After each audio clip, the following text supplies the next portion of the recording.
My guest today is Tina Dickens. She and I have worked together for over 20 years, and over that period of time, we've luckily become really, really good, trusting friends. She's someone I love to death, and somebody that I call on all the time, and when I have a problem, her little cell phone rings 6 or 7 times before she picks up. Right? So we're so grateful that you took some time today to come and join us on set here. And we want to have some fun and talk about a few different things. So let's start with a good question, I think, is that not only have we become friends and worked in business, we also help run a small nonprofit in the Baltimore area. So we have a lot of interaction and do a lot of really cool things together. And that is joyful, and for that I'm grateful, Tina. Over the last 20 years, being in the mailing industry, a lot has changed. So my question would be, have you seen one change, one thing that was really a big impact on our industry over the last few years that may have changed the way we do things or how we look at things?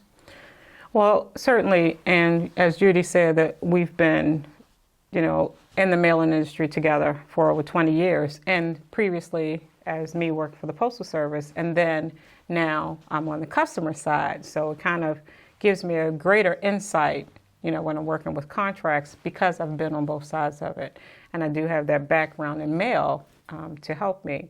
But the one thing is too, because now I'm in government, always been in government, so the first class mail, so that volumes, of course, seeing those volumes decrease, and that standard mail, now, which was the lowest of mail, has now become, the front runner and what's being processed and produced.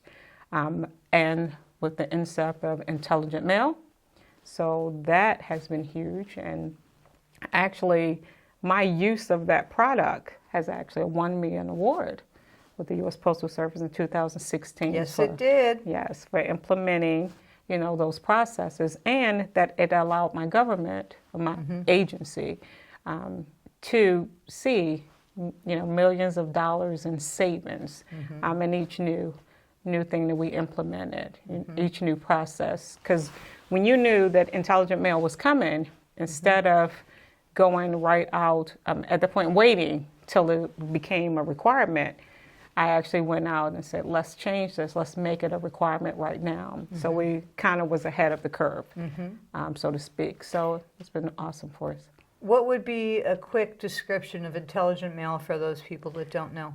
So let me explain that. So the intelligent mail barcode is the new product that the Postal Service put out. It actually came out, I believe, in 2008. So someone will correct me if I'm wrong, but what that does is, whereas if you remember, there used to be a PostNet barcode that was on all mail pieces, and that barcode was a smaller, all straight bars. Well, the Postal Service actually created a new barcode that actually has 65 characters. And so where before it just kind of had what that zip code was, this new barcode actually has intelligence in it to tell you the class of mail, the mail owner, a unique identifier for each mail piece, the class of service that you want to use, the zip code +4 plus a check digit on the end. Right. So it contains way more information than the PostNet barcodes that were provided. Right, and so when you get mail at home, you have stamps, you have the red meter, and you always see a little barcode on most of the pieces of mail. And the intelligent mail barcode, instead of all the same size bars, it'll look more like a picket fence that's sort of hit a bad storm. It's big and small and big and small. And so that's a great tracking piece for mail. And they use the barcodes, the intelligent mail barcodes, to track packages and all kinds of things. Sure. So the post office knows that the delivery is being met, it's going to the right place, how long it takes, and when it delivers, which is a great thing for the post office to offer because people like to know what's coming into their home and when it's coming into their home. And the post office likes to make sure that everything they do to ensure customer deliverability is at its highest Absolutely. rate. We'll use that. And as mailers, we had to incorporate that. And every time the post office makes something new that is better for all of us to enhance the deliverability of mail, we always cry and moan and everything else about it. This can't happen where they you Sure. doing? And it always works. Yes. It just takes a little bit of And time. there's always to a learn better to- practice for each Right. of us.